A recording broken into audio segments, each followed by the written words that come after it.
Hello friends, Namaskar. I am Grijesh Kumar with a new video. Friends, this video is based on remaining part of previous video which has been created for TGT English preparation. Here question number 51 is given as difference between reality and appearance creates.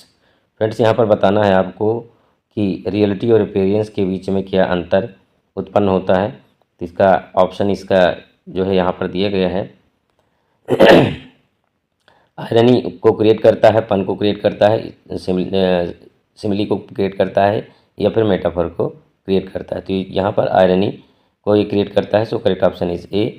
Question number 52। Question number 52 is the term for saying one thing and meaning other is. कहना कुछ अर्थ कुछ और होना, ये क्या बताता है? ये आयरनी को बताता है। So correct option is D. Question number 53। Sophocles Oedipus the King is a very complex example of. ये किसका एग्जाम्पल है? तो यहाँ पर इसका आंसर दिया गया है ट्रेजिक आयरनी, जिसको ड्रामेटिक आयरनी के नाम से भी जाना जाता है। So correct option is D. Question number 54। Unstable irony is, इसको यहाँ डिफाइन करना है। यहाँ पर इसकी डिफिनीशन यहाँ पर दी गई है। A type of irony where the author's real meaning is unclear and reader finds it very difficult to determine whether the author is expressing his real views. So correct option is D. Question number 55.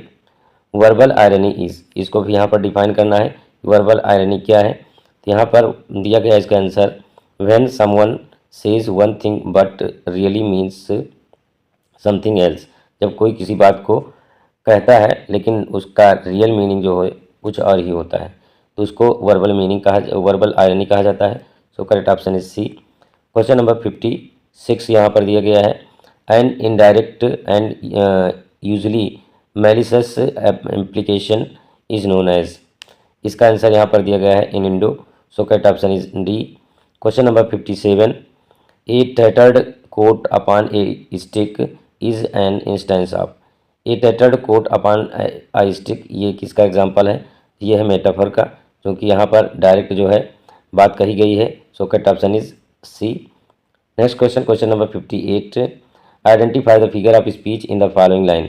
Line is the fire of passion made him blind. तो यहाँ पर sentence को पढ़ने से ही पता चल जाता है कि फायर को जो है डायरेक्ट पैशन बता दिया गया है, तो मेटाफर है यहाँ पर। So correct option is C.